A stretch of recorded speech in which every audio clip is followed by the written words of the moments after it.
हरे कृष्णा, राधे राधे। आप सभी को जय एकादशी की हार्दिक शुभकामनाएं। आपका मेरे चैनल पर हार्दिक स्वागत है। आप सभी के ऊपर भगवान श्री हरि की कृपा बनी रहे। आज मैं इस वीडियो में बात करने वाली हूँ माघ मास के शुक्ल पक्ष की जय एकादशी की व्रत के पालन के बारे में। एकादशी का व्रत करने से हर तरह के पापों से मुक्ति मिल जाती है। साथ ही जय एकादशी का व्रत रखने से भूत प्रेत पिशाच जैसी योनियों से भी मुक्ति मिलती है। यदि जीवन में कष्ट हो और बहुत ज़्यादा परेशानियां हों तब भी हमें भगवान श्री हरि पर अटूट विश्वास रखते हुए तब तक अपने जीवन में एकादशी का व्रत एक बार अवश्य करना चाहिए। एकादशी का व्रत हर महीने के कृष्ण पक्ष और शुक्ल पक्ष में आता है। जो भक्त एकादशी का उपवास रखना चाहते हैं या तो वो दोनों ही एकादशी के व्रत रख सकते हैं, कृष्ण पक्ष और शुक्ल पक्ष की।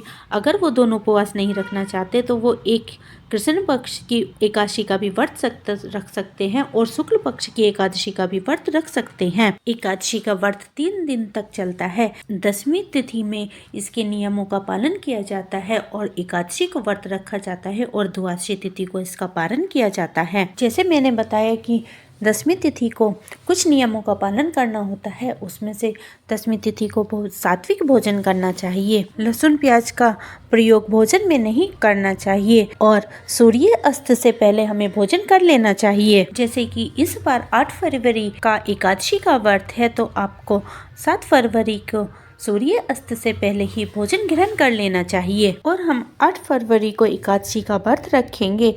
एकादशी के दिन जो महिलाएं या कन्याएं हैं उन्हें सिर के बाल नहीं धोने चाहिए। ऐसे एकादशी का एक अनिवार्य नियम है। इसलिए अगर महिलाएं व कन्याएं इस व्रत को रखती है तब उन्हें 10वीं तिथि को ही अपना सिर धो लेना चाहिए। 10वीं तिथि को ही तुलसी दल तोड़कर रख लेने चाहिए, क्योंकि एकादशी के दिन किसी भी प्रकार के फल पत्ती फूल नहीं तोड़ी जाती हैं और तुलसी दल भी नहीं तोड़ा जाता है। एकादशी के दिन तुलसी में जल भी अर्पित नहीं किया जाता है। इसलिए आपको 10वीं तिथि के दिन ही इस बात का ध्यान रखना है। मान्यता है कि एकादशी के दिन तुलसी महारानी निर्जला व्रत रखती हैं, इसलिए तुलसी में जल नहीं दिया जाता। और द्वादशी तिथि को आप तुलसी के गमले में जल देकर तुलसी का भी व्रत का पारण करा सकते हैं। अगर आप एकादशी का शुभ तिथि और शुभ मुहूर्त जानना चाहते हैं तो उसका वीडियो मेरे चैनल पर अपलोड है, आप वहां जाकर देख सकते हैं। बात कर रहे हैं हम द्वादशी तिथि के व्रत के पारण के बारे में। व्रत पारण से जुड़े कुछ ऐसे नियम होते हैं जिनके बिना एकादशी का व्रत अधूरा माना जाता है। ऐसे जैसे कि एक द्वादशी तिथि को व्रत अभी होना चाहिए जब सूर्योदय हो चुका हो,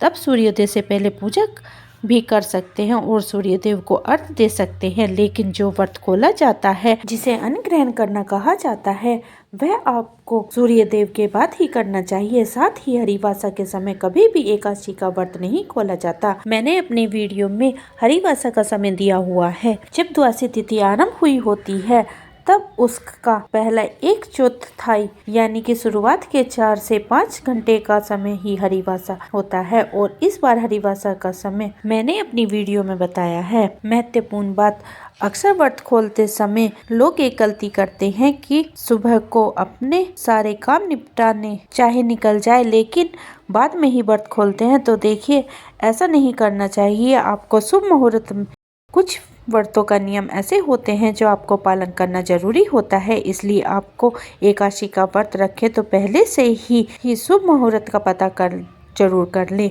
और उसी समय अपने व्रत का पालन करें और ब्राह्मण को दान भी देना चाहिए। इस बार भी द्वादशी तिथि को सबसे पहले आप ब्रह्म मुहूर्त में उठकर स्नान करें और फिर सूर्य देवता को जल अर्पित करें और हाथ में जल और पुष्प लेकर दान देने का संकल्प अवश्य करें, क्योंकि एकादशी का व्रत होता है।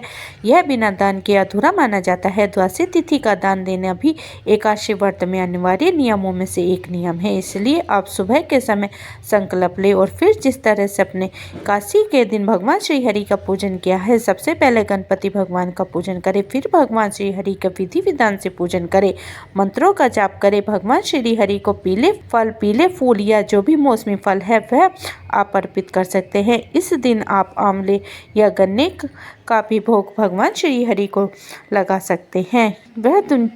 और पंचामृत अर्पित कर सकते हैं। आप पंजीरी का भी भोग लगा सकते हैं, लेकिन आप चाहे तो किसी चीज का भी भोग लगाएं, मिठाई का या बने हुए भोजन का, तो आप उसमें तुलसी दल अवश्य रखें। एक तुलसी दल से भगवान श्री हरि अपने कभी भी भोग स्वीकार नहीं करते हैं। इस बात को आपको विशेष रूप से हम कथा में ध्यान दिलाते हैं और उसके बाद आपको कथा पढ़नी या सुननी चाहिए। फिर भगवान विष्णु चालीसा का पाठ करें और उनके 108 नाम का भी श्रवण करें और जाने अनजाने में की हुई गलती के लिए भगवान से माफ़ी मांगे। द्वादशी तिथि को अगर आपके घर पर कोई याचक आया हो तो उसे कभी भी खाली हाथ नहीं लौटाना चाहिए। आप उसे कुछ भी दान में दे सकते हो। अगर आपको मेरी ये जानकारी अच्छी लगी है तो वीडियो को लाइक कीजिए और चैनल को सब्सक्राइब कीजिए। तब तक के लिए हरे कृष्णा, राधे राधे।